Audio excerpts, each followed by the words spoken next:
They picked the wrong bank, because that day, standing quietly in line like he had every Tuesday for the past 8 years, was a man whose name had been classified for 3 decades, a man who had never told his neighbors, his coffee shop friends, or even his own daughter what he really did before retirement. His hands, now weathered from gardening and gentle enough to help elderly neighbors with their groceries, had once moved with lethal precision through operations that would never appear in any public record. But the three armed men who walked through those glass doors at 10:17 a.m. were about to discover that some legends don't retire, they just learn to blend in. Welcome to the human stories. Before we begin this incredible story of silent skill and split-second decisions, tell me in the comments, what city are you watching from today? And if you believe stories like this need to be remembered, hit that subscribe button. These moments matter more than you know. First National Bank on Maple Street was where everyone knew everyone. Thomas Gray had been part of that family for 8 years. Every Tuesday at 10:15 a.m., he would park his faded blue Honda and deposit his pension check. To everyone. Thomas was a quiet widower who had moved to their Ohio town after his wife's death. He maintained an enviable garden and helped anyone who needed assistance. Mrs. Henderson called him the kind of neighbor everyone deserves. Bank tellers knew him as the polite gentleman who remembered their names, to Miguel, the security guard. He was the regular who brought coffee on cold mornings, but observant people might have noticed small details about Thomas Gray. His posture was straighter than most men his age. When entering buildings, his eyes automatically swept the room, assessing exits, threats, and defensive positions. His hands bore scars from experiences far removed from gardening. Most tellingly, Thomas maintained situational awareness, constant environmental monitoring that had kept him alive through 30 years of Delta Force operations across 6 continents. That morning, he stood third in line behind Mrs. Henderson and ahead of Jenny Morrison, struggling with her restless toddler. The atmosphere was peaceful, drowsy. That peace was about to be shattered by 3 men who had chosen their target based on catastrophically wrong assumptions. At 10:17 a.m., Thomas Gray's combat instincts identified a threat. 3 men entered with wrong movements, baseball caps, low loose jackets despite warm weather, positioning themselves with tactical awareness suggesting professional planning. First man approached tellers, hand near waistline. Second moved toward Miguel at security. Third took position by entrance, classic 3-man formation. Thomas recognized it immediately. These weren't amateurs. They were executing a plan, demonstrating familiarity with bank operations, but they couldn't know their operation was being analyzed by someone whose tactical understanding far exceeded theirs. During 30 years with Delta Force, Thomas had neutralized threats in every environment. This bank scenario was simple compared to hostile territories where he'd faced superior numbers. He assessed rapidly. 3 armed suspects, unknown capabilities. 12 customers, 4 employees, Mrs. Henderson showing anxiety, Jenny Morrison with toddler most vulnerable, response options, comply and hope for peace, or utilize training to neutralize threats. The decision was made before the first gunman spoke. Thomas had spent 30 years protecting people who couldn't protect themselves. Retirement hadn't changed, that just moved his operations from foreign battlefields to suburban Ohio. The armed men thought they had entered a soft target with compliant civilians. They'd walked into a tactical situation controlled by one of America's most elite soldiers. Ladies and gentlemen, this is a robbery, everyone on the ground. Now the words hit the quiet bank like a physical blow, instantly transforming the peaceful Tuesday morning into a scene of chaos and terror. Mrs. Henderson gasped and clutched her purse to her chest. Jenny Morrison instinctively pulled her toddler closer, her face pale with sudden fear.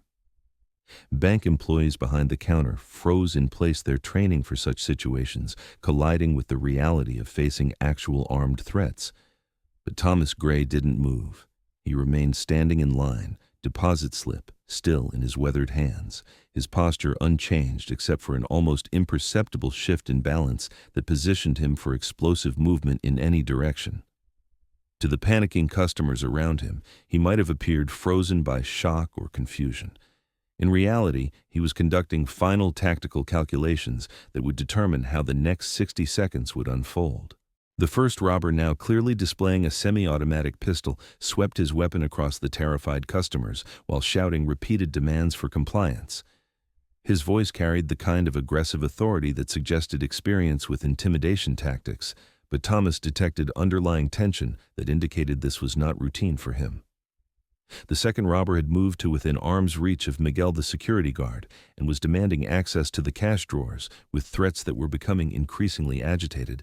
Miguel, to his credit, was following proper protocol by offering no resistance, but his compliance was not satisfying. The robbers need to establish complete control. The third robber, positioned by the entrance, was becoming visibly frustrated with the slow response of customers who were still processing the reality of their situation. When his demands for everyone to get on the ground were not immediately obeyed by every person in the bank, he made the tactical error that Thomas had been waiting for. He stepped away from his position by the door and moved toward the customers, raising his weapon with clear intent to use physical force to ensure compliance. That movement created the opportunity Thomas needed. "Old man," I said, "get down. Are you deaf?" The robber was now less than 6 feet away, close enough for Thomas to see the nervous sweat on his forehead and the slight tremor in his hands that suggested adrenaline was affecting his fine motor control. Close enough for Thomas to determine that the weapon was a .38 caliber revolver rather than a semi-automatic, which meant limited ammunition capacity and slower reload times. Most importantly, close enough for Thomas to apply 30 years of close-quarters combat training in a situation where speed and precision would determine whether innocent people lived or died. Get down. Now. The robber took another step forward, bringing his weapon within arm's reach of Thomas while positioning himself directly between the other gunmen and their clear sight lines to Thomas' position. From a tactical perspective, it was a catastrophic mistake that demonstrated the kind of poor situational awareness that gets people killed in combat situations. Thomas moved. The transformation was instantaneous and total. The quiet elderly man who had been standing patiently in line disappeared, replaced by a combat veteran whose muscle memory contained decades of training for exactly this type of close-quarters engagement. His left hand swept upward in a perfectly executed disarming technique, deflecting the gunman's weapon skyward while simultaneously closing the distance between them. His right hand drove forward in a precise strike to the solar plexus that incapacitated the robber before he could pull the trigger or call for assistance from his partners. The entire sequence lasted less than 2 seconds. The robber collapsed to the floor, gasping for air and unable to speak, while Thomas smoothly transitioned into possession of the weapon with movements so fluid they appeared choreographed. But this was not choreography. It was the result of training that had been tested in real combat situations where failure meant death. The second robber, hearing the commotion behind him, began to turn away from Miguel to assess the situation. He found himself facing Thomas Gray, who had moved from customer to tactical operator in the time it took to blink. "Drop your weapon," Thomas said quietly, his voice carrying the kind of calm authority that comes from someone who has given life or death commands in situations far more dangerous than a bank robbery. The second robber hesitated, trying to process how an elderly customer had neutralized his partner and gained control of the situation so quickly. That hesitation was his second tactical mistake. Thomas didn't repeat his command. He simply moved. What happened next would be analyzed by law enforcement trainers as an example of elite combat training manifesting in civilian situations. The second robber's hesitation lasted 1.3 seconds, long enough for Thomas to cross the distance using movement techniques perfected in urban warfare. Long enough to position himself where the first robber couldn't get a clear shot, not long enough for the second robber to bring his weapon to bear on someone moving with impossible speed. Thomas reached him using controlled aggression that placed him inside optimal range for close-quarters combat. The technique was called closing the gap, eliminating distance advantage by moving faster than opponents could track. The second robber fired once. The bullet went wide, embedding in the wall. He wouldn't get a second shot. Thomas' response was textbook. A controlled strike to the weapon hand, followed by a takedown, 2 threats neutralized in 6 seconds, 1 remaining. The first robber turned to see his operation had collapsed. He faced a 67-year-old man in a cardigan who held a weapon with professional competence that law enforcement officers recognized immediately. "You have a choice," Thomas said, voice carrying across the bank with perfect clarity.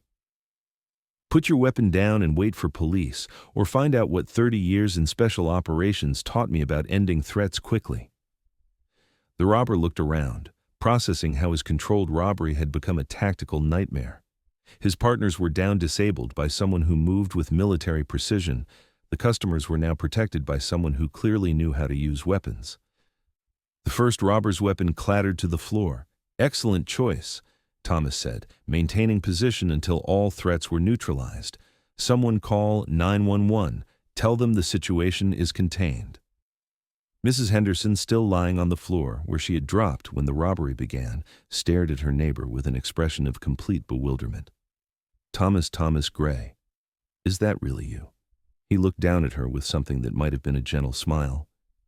"Yes, Mom, Mrs. Henderson. Still just me. But who are you?" Thomas Gray looked around the bank at the people he had just protected.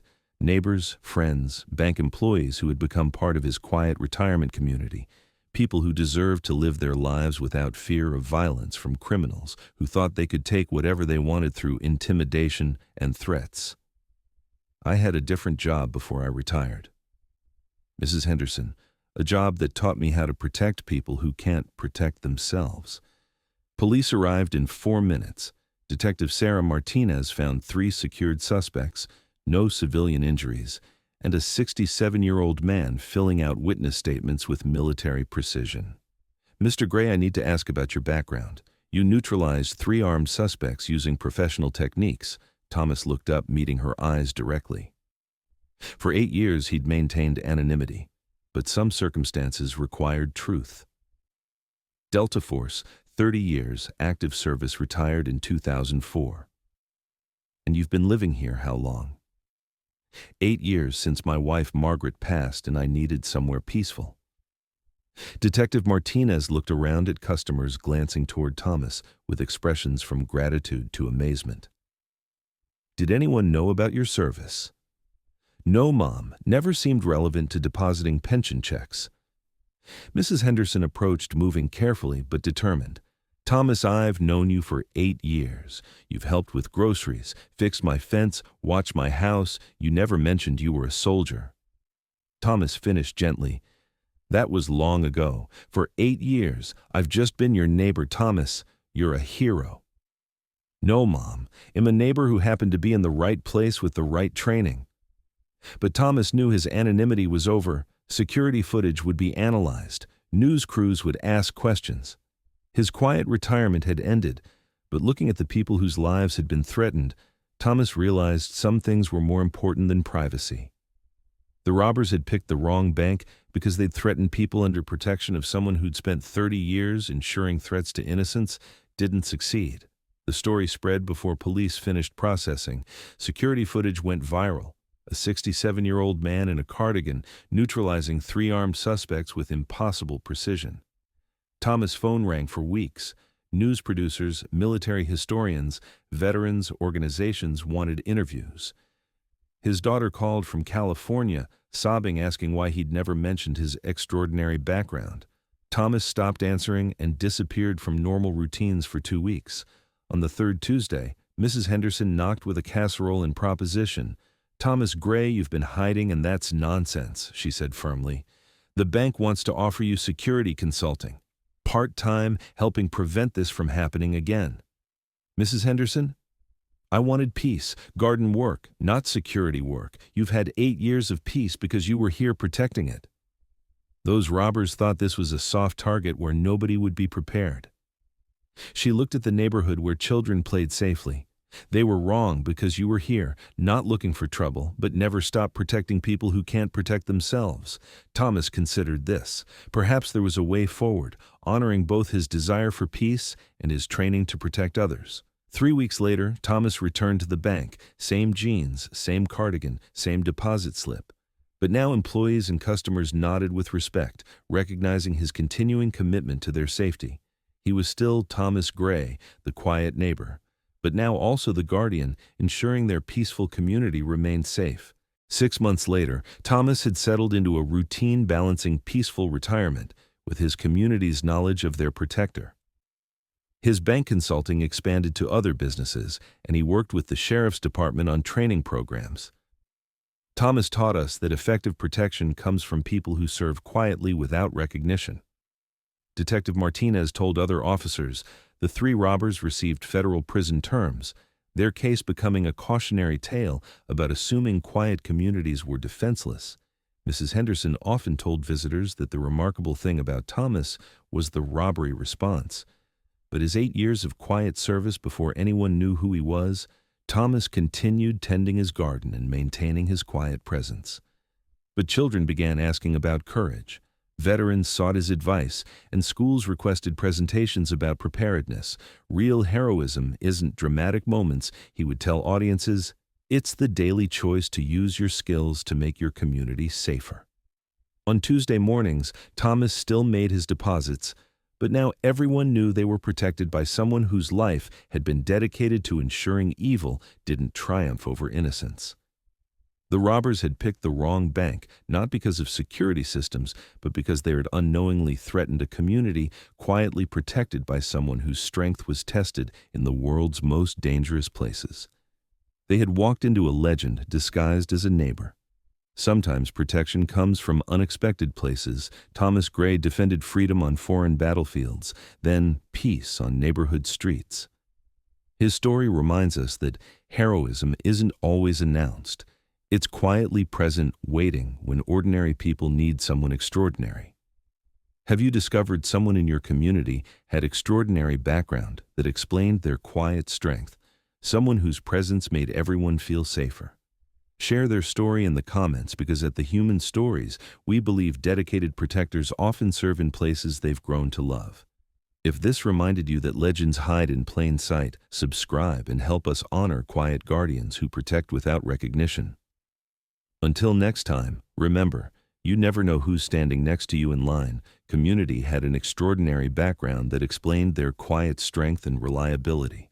Someone whose ordinary presence made everyone around them feel safer, even before you knew why. Share their story in the comments below. Because at the Human Stories, we believe that the most dedicated protectors often choose to serve in the places they've grown to love. If this story reminded you that legends often hide in plain sight, subscribe and help us honor the quiet guardians who protect our communities without asking for recognition. Well, see you in the next story. Until then, remember, you never know who's standing next to you in line.